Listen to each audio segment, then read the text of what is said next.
Hello friends, வணக்கம். வாங்க இன்றைக்கி நம்ம என்ன பார்க்க போகிறோம்னா, ரவா கிச்சடி. இதுக்கு என்னென்ன பொருட்கள் தேவை, எப்படி செய்யுதுன்னு பார்க்கலாம். இதில் எல்லா வெஜிடபிள்ஸும் கலந்து இருக்கிறதுனால நமக்கு உடம்புக்கும் நல்லது. வெறும் ரவா உப்புமாவாக சாப்பிடாம இந்த மாதிரி கிச்சடி மாதிரி செஞ்சு சாப்பிடுங்க.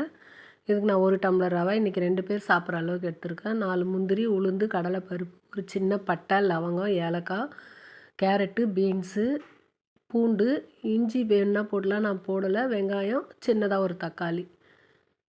ஒரு வானல் வச்சுட்டு எண்ணெய், கடுகு, உளுந்து, கடலை பருப்பு, முந்திரி பருப்பு எல்லாம் வதக்கிட்டு, கூடவே கருவேப்பிலை, பச்சை மிளகா, பூண்டு இதையும் போட்டு நல்லா வதக்கிடுங்க. ஓரளவுக்கு வதங்கின உடனே நம்ம வெங்காயம் சேர்த்துடலாம். இன்றைக்கி நான் 2 பேர் சாப்பிட்ற அளவுக்கு தான் செய்கிறேன். அது 1 டம்ளர் சரியாக இருக்கும். நம்ம 1 டம்ளருக்கு 2 டம்ளர் தண்ணி வச்சுக்கலாம். ஒரு சின்ன தக்காளி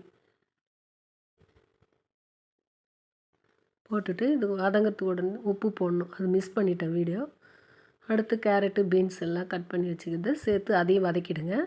கூடவே ஒரு 1/4 ஸ்பூன் மஞ்சள் பொடி, ஒரு 1/2 ஸ்பூன் மிளகா பொடி சேர்த்து இது பச்சை வாசனை போகிற அளவுக்கு நல்லா வதக்கிடுங்க. வதக்கிட்டு நான் இன்றைக்கி 1க்கு 2, 2 1/4 வச்சுக்கலாம் தண்ணி. அந்தளவுக்கு வச்சுருக்கேன். வச்சுட்டு தட்டு போட்டு மூடிடுங்க. ஏன்னா வெஜிடபிள்ஸ் வேகணும். பாருங்கள், ஒரு 2 நிமிஷம் கொதித்த உடனே இப்போ நம்ம எடுத்து வச்சுருக்கிற ரவையை சேர்த்து நல்லா மிக்ஸ் பண்ணி விட்டுடலாம். கட்டி இல்லாமல் நல்லா கிளறி ஒரு 5 நிமிஷம் தட்டு போட்டு மூடிடுங்க. அதிலே நல்லா ரவை வெந்துடும். ஒரு ஸ்பூன் நெய் சேர்த்துக்கோங்க. நெய் சேர்த்தோம்னா டேஸ்ட்டு நல்லாயிருக்கும். இதுக்கு ஒயிட் சட்னி நல்லாயிருக்கும். நான் இன்றைக்கி சட்னி எதுவும் பண்ணலை. பாருங்கள், பார்க்கறதுக்கு எவ்வளோ சூப்பராக இருக்குது. டேஸ்ட்டும் நல்லா அல்டிமேட்டாக இருக்குது. சூப்பராக இருக்குது. வீடியோ பிடிச்சிருந்தா லைக் பண்ணுங்கள்.